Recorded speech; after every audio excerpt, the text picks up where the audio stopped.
Let me guess. You've been Zillow scrolling at midnight, falling in love with houses you hope you can afford, and then that little voice in your head whispers, "Can I actually pull this off?" You make $60,000 a year, maybe $58,000, maybe $64,000. You're somewhere in that range, and honestly, that's more than 40% of American workers earn. So you're not broke. But every time you look at home prices, it still feels impossible. Here's the truth nobody tells you. It's not about what the bank will lend you. It's about what you can afford without ruining your life. Today, I'm breaking it all down with real numbers, real math, and zero fluff. By the end of this video, you'll know exactly what house price is your sweet spot, what's a stretch, and what's flat out dangerous on a $60,000 salary. Let's go. First, let's talk about how lenders actually size you up. Banks use something called the 28-36 rule. Here's what that means in plain English. Your mortgage payment, that's principal, interest, taxes, and insurance, should be no more than 28% of your gross monthly income. On $60,000 a year, your gross monthly income is $5,000. 28% of that is $1,400 a month. That's your mortgage ceiling according to lenders. But the 36% part, that's your total debt mortgage plus car payments, student loans, credit cards, all of it combined shouldn't exceed $1,800 a month. Now here's where people get burned.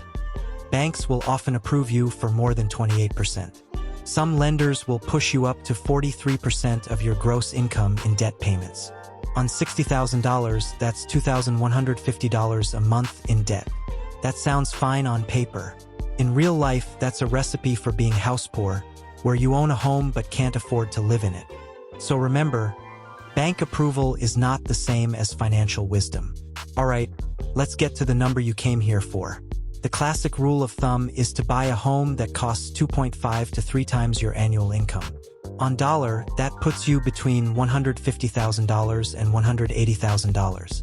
In some parts of the country, the Midwest, the South, smaller cities, that's a totally real, solid home. In Los Angeles or New York, that's a parking spot. We'll get to that.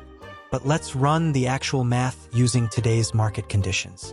Say you buy a $200,000 home. You put 10% down, that's $20,000, and you finance $180,000 at a 7% interest rate on a 30-year mortgage. Your monthly principal and interest payment? Roughly $1,198. Add property taxes, let's say $200 a month. Homeowner's insurance, around $100 a month. Total pity, about $1,500 a month. That's 30% of your $5,000 gross income. Tight, but within the traditional guideline. Now push that to a $250,000 home with 10% down. You're financing $225,000. Your pity jumps to roughly $1,800 to $1,900 a month. That's 36 to 38% of your gross. And remember, that doesn't even include your car payment or student loans. That's where things start getting dangerous. The sweet spot on $60,000? Aim for $150,000 to $220,000. Stretch to $250,000 only if you have zero other debt and a solid emergency fund. Here's the part most videos skip. The home price is only half the battle. The other thing standing between you and homeownership is the down payment. On a $180,000 home, a 20% down payment is $36,000. That's not pocket change. But here's the good news, you don't have to put 20% down. FHA loans let you put as little as 3.5% down with a credit score of 580 or higher. On $180,000, that's just $6,300. Conventional loans allow as low as 3% down for first-time buyers. The catch? Lower down payments mean you'll pay PMI, private mortgage insurance, usually 0.5% to 1.5% of the loan annually. On a $175,000 loan, that's roughly $73 to $219 extra per month. Factor that in. Also, don't drain your savings for the down payment. You need closing costs, typically 2 to 5% of the loan, and at least 3 to 6 months of expenses in emergency savings. Going house broke on day one is not the move. Let's be real, $60,000 in Columbus, Ohio hits completely different than $60,000 in San Francisco. In markets like Detroit, Memphis, Cleveland, or Oklahoma City, $180,000 to $220,000 gets you a solid 3-bedroom home in a decent neighborhood. You can absolutely buy comfortably on this salary. In mid-tier cities like Austin, Nashville, or Denver, median home prices are now $400,000 plus. On $60,000, that's a serious stretch. You'd likely need a co-borrower, a larger down payment, or you'd have to look at condos, townhomes, or outer suburbs.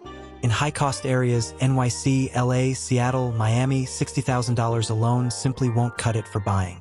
Renting and aggressively investing the difference is often the smarter play while you build income. Know your market. Don't compare your situation to someone in a different city. Run your numbers in your city.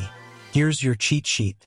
On $60,000 a year, your comfortable home price range is $150,000 to $200,000. Your maximum stretch with zero other debt is around $250,000. Your monthly mortgage payment should stay under $1,400 to sleep well at night. Before you do anything else, do these 3 things. Pull your credit score. Aim for 680 or higher to get the best rates. Calculate your total monthly debt. If it's over $500, pay some down before you buy. And get pre-approved, not just pre-qualified. Pre-approval tells sellers you're serious. Homeownership on $60,000 is absolutely possible. Millions of Americans do it. The key is buying with your brain, not just your heart. Don't let the bank decide what you can afford. You decide that. If this video helped you, smash that like button and drop your city in the comments. I'll tell you if buying makes sense where you are. And if you want to see me break down exactly how to save for a down payment faster on a $60,000 salary, that video is coming next week. Subscribe so you don't miss it. See you there.